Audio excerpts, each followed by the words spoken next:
So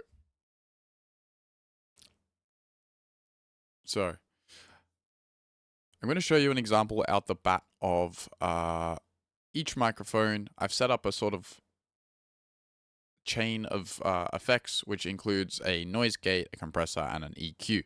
I'll go through what all of these do, but just to give you an example, so here's the PD70 with the effects on. Now, this microphone is already it's already a nice microphone. It's an XLR mic. So with or without these, there's not going to be much of a difference. The reason I add a compressor is to basically keep the levels similar. So, I mean, if you think of what compressing does, it's kind of squashing something down. So what happens is when the microphone peaks, if you shout or whatever, it's going to keep it lower so it doesn't deafen everybody. And then it's also going to make sure like those lower, quieter kind of talking moments are still up there. So it kind of keeps everything around the same level. So if I turn it off, you'll be able to hear, it's subtle, but you'll be able to hear that it's kind of like, when I'm a bit further away, it's very quiet. And then when I get up close, it's quite loud. You hear the difference there. But I think these microphones kind of already tend to have a bit of an inbuilt compression and stuff like that. Because they sort of have like a decent bit of noise suppression. So I'll move on to the Yeti now, and I'll show you the difference with the Blue Yeti, because I think the Yeti is quite a big difference.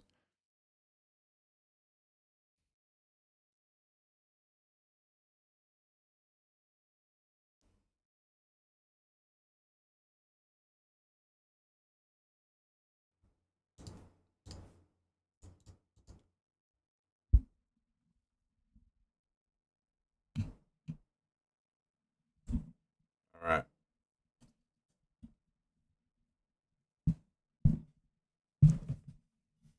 So the first thing I want to go over. So the first thing I want to go over with the Yeti. The first thing I want to go over with the Yeti is the setting that you actually put the Blue Yeti on. So the Blue Yeti has 4 microphone settings. You should be able to see them on the back. And if you have one, you would know this. So obviously you can hear right now, it doesn't sound great. The first thing you want to do, I'm not sure which mode I have it on. I think it's like the all around mode. Can't remember the exact name.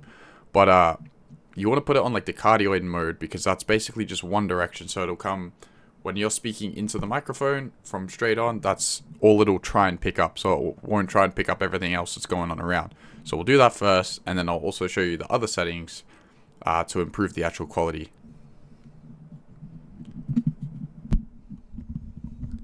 So already you should hear the difference in the mic quality. It definitely sounds a lot better already. But I'm going to show you what it sounds like with the noise gate, the compressor, and the EQ on as well. So here we go. So already there, you should be able to hear the difference in noise. There's less noise because of the noise gate cutting out background noise. The compressor is just, like I explained with the other microphones, going to keep everything a lot more within the same kind of volume level. The compressor's not doing as much this time around. It's still kind of allowing the levels to flow a bit, but you could obviously fine tune here and there and get it to how you like it. Now for the process of just showing you guys how this works, I'm using FL Studio, which is what I normally use to make music.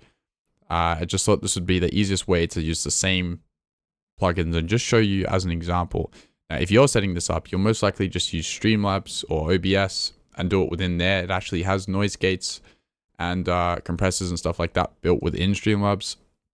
That's a whole nother video. There's also like hundreds of videos already around on YouTube on how to do that. This is more just the process and for the point of showing you how you can really make a massive difference to your microphone just using settings and different plugins and stuff like these to make a difference. Now with the Yeti and a lot of other microphones that have a gain knob, one thing that I absolutely hate is when people have these microphones and for some reason they just turn the gain all the way up. Now, please don't do this because A, it's going to make your mic extremely loud. It's going to make it pick up just about every bit of noise possible. And also, it's going to make it clip a lot. So when you're talking, even just talking slightly maybe above the normal level, it's going to clip, it's going to distort, and it's going to sound horrible. Now, I've seen plenty of people with a Blue Yeti microphone and it sounds awful. It's not the microphone, it's the settings. But yeah, please do not turn up the gain too much. I got it turned up about a quarter of the way right now, and you can hear it's still plenty loud enough. So yeah, with the Yeti and other microphones, please don't be tempted to just turn the gain up. You might think it's good, but it's not. Just get it turned up a little bit, maybe to a nice level. And once you've added all these compressors and stuff like that, it should do the rest for you.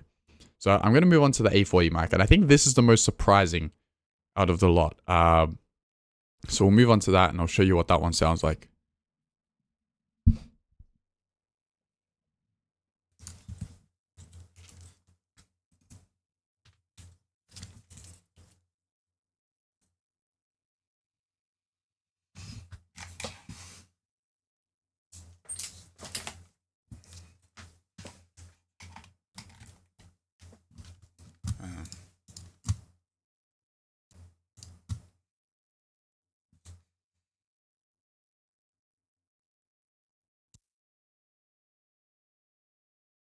Okay.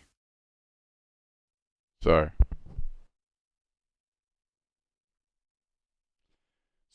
at default, the A40 microphone, it for a headset microphone, it's okay. It's not too bad. Doesn't sound too awful. It is kind of loud actually compared to some of the other microphones. I guess because if you're on console or whatever, you don't really have access to stuff like gain control and stuff like that. So it's kind of just they've tried to make it good, just to kind of plug and play and talk to your teammates and whatever. You know, it's not too bad. It's not horrible.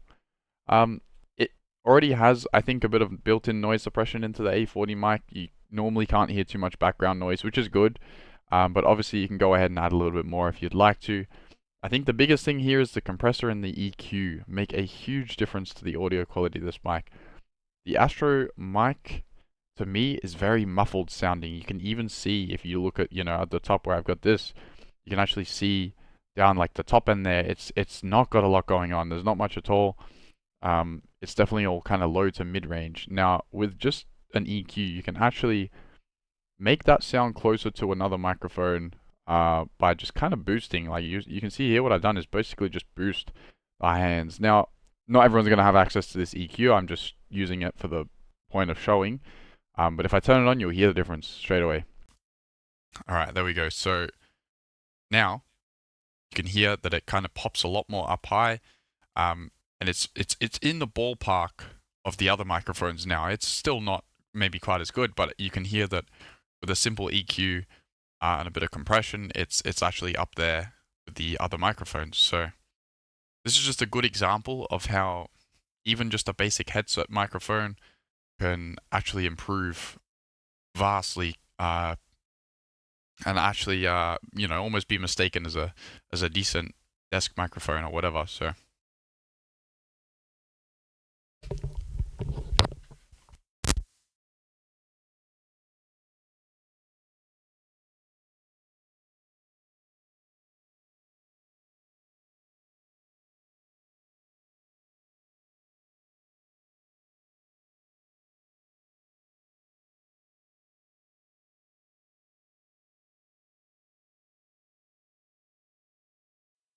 now, how would I actually achieve this using my microphone, and how would I get these kind of settings, and how would I make my microphone sound like that?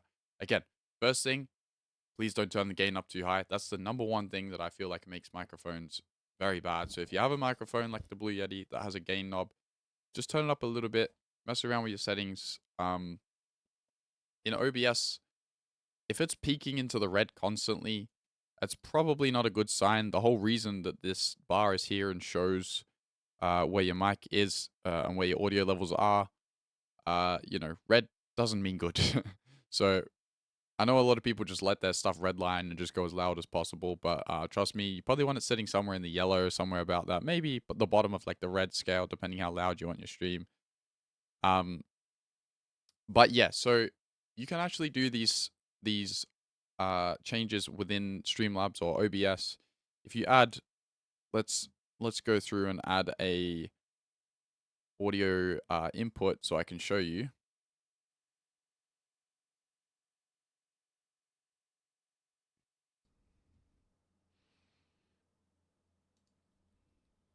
Right.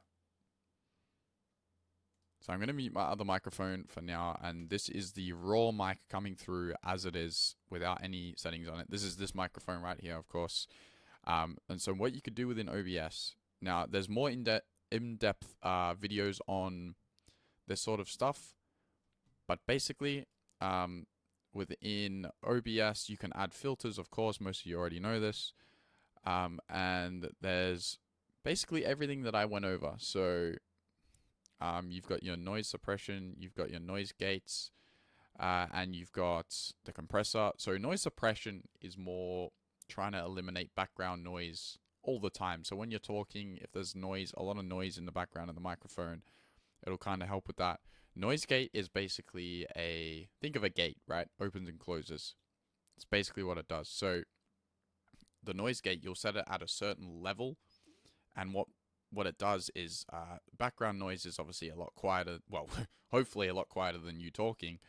The gate will essentially eliminate all that background noise that's coming through when you're not talking. So you can sort of choose the level of the gate to be a little bit above where that background noise is, but way below where your voice is going to be, so it doesn't cut off your voice, but it'll basically cut out all that noise underneath. Now, again, I'm not going to go through this in depth because there's other videos out there, and that's not the point of this video. But yeah, the compressor as well, same thing. Compressor, you can obviously go on there and do the same sort of thing I was doing within FL, where you just squash down the levels, make sure nothing peaks as high, and the lower stuff is more audible. Now, there isn't actually an EQ as such within Streamlabs OBS, but you can add VST plugins, and what these are here are VST plugins. So certain VSTs can actually be loaded into OBS, including the Reaper plugins. So if you can get your hand on like the Reaper plugins as well, or any VST 2.0 EQ or compressor, of course, if you want to use some different ones and you don't want to use the ones within Streamlabs, I would definitely recommend getting your hands on some of those. A lot of them are free. Again, just watch some videos on how to set them up. I can even link some videos in the description if you want to learn how to do that yourself. But yeah, I hope this has helped you rethink buying a new microphone and at least try and give this a go and improve the quality of your current microphone, because you'll probably be surprised how much you can actually improve it. If you would like, I can make some more in-depth videos on going through the process of obviously setting up these plugins. But like I said, there are plenty around there. Just give it a search on Google or on YouTube. And yeah, but we'll go back to my other microphone here because it's got the settings on it. But yeah, I'm planning to make a similar video on cameras as well, because cameras, it's the same thing, like the same concept. You can get away with actually decent camera quality using a vast majority of cameras, just depending on stuff like lighting, obviously things like frame rate, resolution, like it all just depends, exposure settings. It's just all sorts of things that you can actually use to improve your camera quality without having to buy an expensive camera. Right now, I'm using my phone. I actually have my phone just on a tripod because my main camera is connected to my streaming PC, and I'm just recording this on my main PC. So again, you can get away with anything. I know it's probably not the best camera quality in the world, but I'm using my phone with a bit of decent lighting, and that's all you really need. But that's for another video. We'll go into that another time. If you do have any questions and you want some more in-depth details about mics, or even what mics may be good, what mics may be harder to achieve a good result with, or even just what microphone you have, please post it in the comments, of course. And yeah, that's probably about it. Hopefully, I've helped you out a little bit here. Hopefully, I've kind of opened your eyes to see that obviously it's possible to improve most microphones. Maybe not an iToy 2005 PlayStation 2 microphone camera, but yeah, hopefully it helps you out a little bit. But yeah, leave some comments with what microphone you have, whether you actually found that this helped you as well, or if you're having a specific problem with your microphone, like, it's crackling or um, peaking and distorting, like I said, could be to do with the gain, could be something else. Yeah, and also if you're wondering what microphones to buy, I would actually recommend the Blue Yeti because it's a very beginner-friendly microphone. It comes with Logitech G Hub as well. It's a software that they have. You can do the same things that I described on there. You can add your EQ and stuff like that. It also has presets already for the microphone. So yeah, if you're looking for something that's easy to set up, you don't have to add the compressors and everything in OBS. I would recommend the Blue Yeti because yeah, it has that software that you can pretty much just choose a preset and it'll do it for you, and you will notice instantly the difference in the quality. So please drop a like, drop a comment. Of course, do the usual, subscribe, ring the bell, all that nonsense. But hopefully this helped you. Hopefully it might have saved you a bit of money buying a new microphone. Not that buying a new microphone's bad, but of course you can improve the quality of your current microphone if you just put in a little bit of time. So um, hopefully it helped. I will see you guys soon, hopefully with another video on cameras and maybe some other things in the setup that you can actually use to the best of your ability without spending lots of money. Um, but yeah, happy streaming, happy video creating. I will see you soon.